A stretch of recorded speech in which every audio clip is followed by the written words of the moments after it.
నేను స్కూల్లోనే first time Alluri Sitaramaraju గారు సంబంధించి టెక్స్ట్ బుక్స్లో చదివాను అని అప్పుడు నాకు పూర్తిగానే అవగాహన రాలేదు.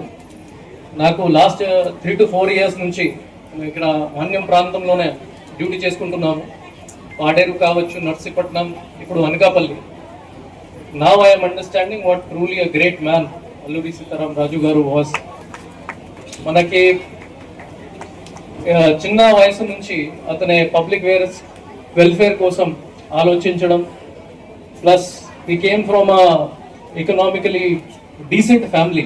అతనికి ఇష్టం ఉంటే అతనే ఈజీగానే లగ్జూరియస్ లైఫ్ కూడా చేసుకోవచ్చు. కానీ అతనే చూస్ చేసుకున్నారు మన మాన్యం ప్రాంతంలో తిరిగి పబ్లిక్ జనాలందరికీ సమస్య ఏమేమి ఉన్నాయి అది అర్థం చేసుకుని వాళ్ళ కోసం పని చేయడానికి మొత్తం లైఫ్ మొత్తం డెడికేట్ చేసుకున్నారు. Such great man he was. So ఇప్పుడు మనం కూడా అదే లెసన్స్ తీసుకోవాలి. అల్లూరి సీతారామరాజు గారు అంత చిన్న వయసు నుంచి ఎంత ధైర్యం చూపించేసి బ్రిటిష్ రాజ్ అగేన్స్ట్ గానే కూడా ఫైట్ చేసుకున్నారు మన కోసం. ఇప్పుడు బ్రిటిష్ రాజ్ లేవు, కానీ ఇప్పుడు కూడా చాలా సమస్య మన సమాజంలోనే ఉంది.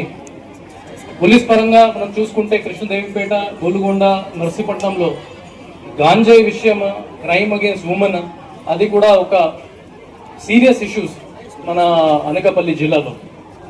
సో అల్లూరి సీతారామరాజు గారు ఎలా ధైర్యం చూపించేసి ఈ సోషల్ ఈవెల్స్ మీద యాక్షన్ తీసుకోవడం జరిగింది, అదే ధైర్యం మనం కూడా చూపించాలి.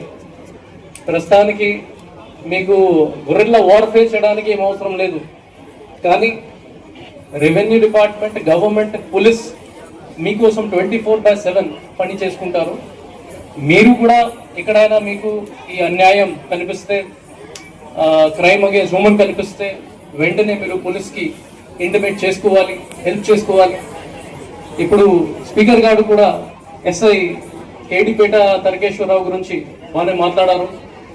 సో మన పోలీస్ ఆర్ పబ్లిక్ పార్టిసిపేషన్ కూడా బాగానే ఉంటే వీ కెన్ డూ ఎనీథింగ్.